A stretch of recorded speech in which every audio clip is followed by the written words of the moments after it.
In October 2024, Marketing Dive reported that entry-level job postings fell 8.6% year over year. In the same market, LinkedIn Workforce reporting also shows that more than 60% of roles labeled entry-level now ask for 3 to 5 years of experience. This is not a bad season or a temporary glitch. It is a structural move, a 4-stage pattern that collapses training pipelines. And here is the critical detail. When the first rung disappears, the rest of the ladder becomes decoration. Let me show you exactly how this pattern works, using modern history that still controls your career today. In 1563, Britain mandates 7-year apprenticeships under the Statute of Artificers. A slow ladder becomes the default when a young worker enters training, learns a trade, and climbs. In 1814, Britain repeals that system, so apprenticeships stop being mandatory. The legal requirement disappears first. The training expectation collapses next, and this is where the pattern accelerates. Factories do not scale by teaching broad skills.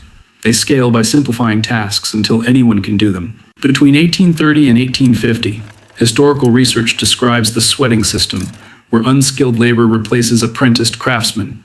One skilled worker supervises many unskilled workers. Then the ladder becomes a funnel. Research suggests skilled artisans take a 15 to 20% wage decline between 1815 and 1835, while factory owners' profits rise to roughly 2 to 3 times the income of master craftsmen by around 1840. It is not technology that made everyone richer. Distribution shifts first. In the same way, efficiency does not just help workers, it helps owners first. At this time, child labor becomes the shortcut for scale. By around 1840, research indicates roughly 60% of British children aged 10 to 14 are working in factories. That is a sharp contrast with an older world, where around 30% of young workers entered apprenticeships in 1800. The first rung is no longer training, it is endurance. In 1851, census comparisons show traditional crafts employing about 50% fewer workers than in 1811.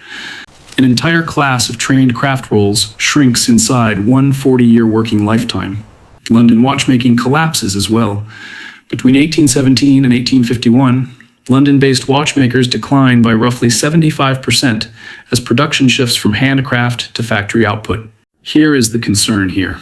Factories still need skills, though fewer skilled people are needed, but they need them desperately. By the 1840s, skilled machinists and engineers were in high demand. However, the training pipeline has been damaged. This creates an experience gap. The economy wants experienced workers, but it is the same economy that stops producing them. So the system is forced to rebuild what it dismantled. In 1847, an engineering institution is founded specifically to address the skills crisis. That is the pattern in one sequence. In 1814, the training rule was removed. By 1847, new institutions are created to rebuild what the market had stopped producing. However, the consequences of the removal are inevitable. By 1851, trained crafts fell by half. It was not the workers that failed. The pipeline did. It wasn't that education was useless. The employer-side ladder was removed. This is not ancient history, but a modern job market being invented. The same mechanism returns in corporate form in the late 20th century. Between 1980 and 1989, corporate restructuring and downsizing spread across large firms. A Congressional Budget Office review of the period described roughly 20 million full-time workers reporting job loss from layoffs or business closures during that decade. The labor market absorbing that level of churn changes the way companies hire. Training programs are slow, training pipelines are expensive. This culture of downsizing treats both as optional. Management research on downsizing documents large workforce reductions at major firms across the era, showing repeated cycles of cuts and reorganizations. Now this is where the pattern accelerates. A company that expects to reorganize again soon stops investing in long training arcs. It hires ready-made experience instead, renting skills from the market.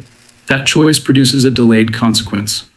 What we see is that between 1990 and 1999, firms that cut deeply often return to hiring, but the internal pipeline grows thinner. Workforce reporting using Challenger, Gray, and Christmas survey data describes major downsizers cutting hundreds of thousands of jobs earlier in the decade, then later hiring tens of thousands again. The hiring returns, but the trainee class does not. The result is familiar. An economy can replace people quickly. What an economy cannot do is replace experience quickly. This is the late 20th century version of the same shift, Britain made in the 1800s. Training becomes a cost center, while experience becomes a purchase. This pattern goes back centuries, but the examples that matter to your career today are the ones already covered. In 1814, the apprenticeship ladder became weakened. Between 1980 and 1999, trainee pipelines were cut during restructuring. And right now, between 2024 and 2025, the entry-level rung is being removed again. This is the four-stage entry-level collapse pattern you need to be aware of. Stage 1, disruption. A crisis or a technology shift rewrites incentives and hiring behavior. Let's see how stage 1 plays out in the years we are covering. In 1814, legal apprenticeship requirements were removed. Between 1980 and 1989, corporate restructuring normalized repeated layoffs. In 2008, a financial shock reset hiring risk across sectors. Stage 2, power shift. Demand changes fast, and leverage moves briefly. In the 1800s, factories scale rapidly. Corporate competition intensified in the late 20th century. Tech and global services expand before the next contraction. Stage 3, restriction. At this stage, systems protect incumbents by raising the cost of entry. Factories substitute unskilled labor for trained craft. Corporations prefer experienced hires over trainees. Job ads label roles entry level while still requiring years of experience. Stage 4, pipeline collapse. The next generation cannot enter, experience becomes scarce, and the economy pays later. Britain had to build new institutions by 1847 because the market stopped producing skills at scale. The same delay is visible whenever the first rung disappears. And here is the critical detail. A labor market can hide a pipeline collapse for years. The cost shows up later as leadership shortages, quality problems, and fragile institutions. Did you follow the four stages that keep reinventing over and over? It didn't stop with the 20th century. It is happening right now. The modern cycle begins with disruption. Between 2008 and 2009, the financial crisis hit hiring budgets. Graduate programs and trainee pipelines are cut because they are visible costs with delayed payoff. This is not a conspiracy, but a reflex. Then stage 2 arrives. Between 2012 and 2015, the skills gap narrative spread. Employers describe shortages while reducing training commitments. The contradiction is so apparent. It's not that there are no candidates, but there are fewer trained replacements. Everyone wants to work, but the pipeline is thinner. In 2016, LinkedIn data shows that entry-level roles increasingly require 3 or more years of experience. A title stops describing a beginner but becomes a filter. This is where the pattern accelerates.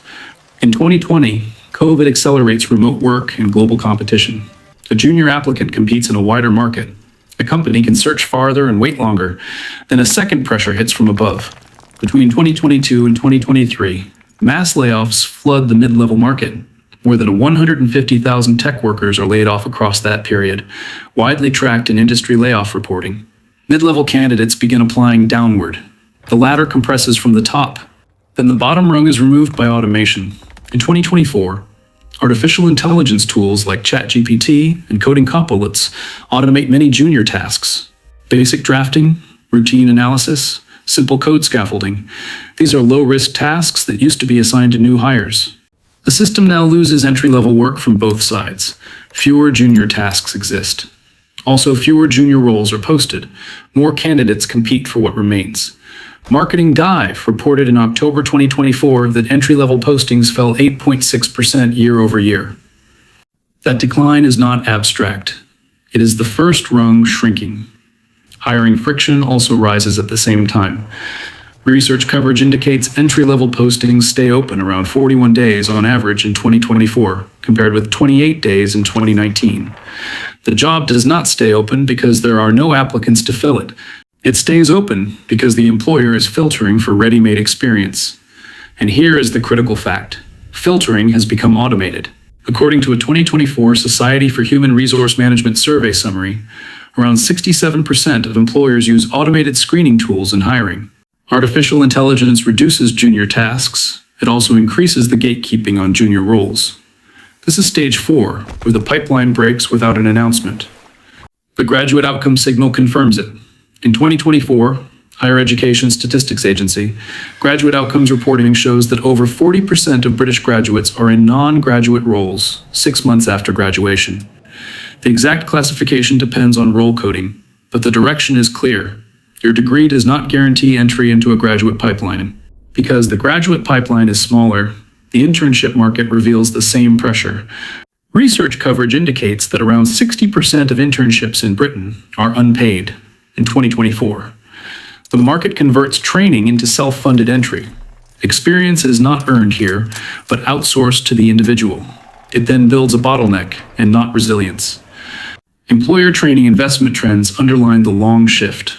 Research on training trends in Britain indicates workplace training volume declined sharply from the late 1990s into the early 2010s, with estimates around a halving in participation measures across periods studied. A system that trains less produces fewer ready workers later. Now, the wealth outcome becomes unavoidable. Housing affordability measures show a long-run shift. Nationwide Building Society historical series frequently summarizes British house prices to earnings ratios, rising from around 3.5 in 1990 to around 9 by 2025. Again, the first rung weakens while the cost of stability rises. The timeline changes. A 1990 graduate could often buy a home within around 5 years, under earlier affordability conditions. A 2025 graduate will repeatedly face 15 to 20 years to reach the same milestone under modern ratios. Same ladder language, different century, steeper rungs. This is not a mood or a personality clash between employers and graduates. It is a pipeline math problem. Training, experience, leadership, they all take years. A system can cut training in 1 quarter, but it cannot rebuild training in 1 quarter. This is why the delay matters. Backtracking, Britain removed apprenticeship requirements in 1814. A skills crisis becomes visible by the 1840s. New institutions appeared in 1847. That lag is 33 years. The modern disruption starts between 2008 and 2009. The skills gap narrative emerges between 2012 and 2015. Entry-level roles requiring experience became normalized by 2016. Remote competition accelerates in 2020 thanks to COVID-19. Layoff pressure hits between 2022 and 2023. Automation expands in 2024. Note that this is not a prediction clock, but a structural countdown. As the pipeline becomes thinner, the future will not be great. The market cannot fix itself, because the ladder is missing rungs, so career, financial, and economic goals cannot be accomplished. Here's what should concern you. An economy can survive a bad year, but it will struggle when it stops producing replacements. The pattern suggests that between 2025 and 2040, the skills and leadership shortage becomes visible at scale, because the pipeline cuts of the last 15 years cannot be hidden forever. Civilizations do not fail because people stop working. They fail because the system stopped training. Entry level is not competitive, but disappearing, and the problem is not that graduates are unprepared, it is that the ladder has missing crucial rungs. History does not change systems, only the names inside them change.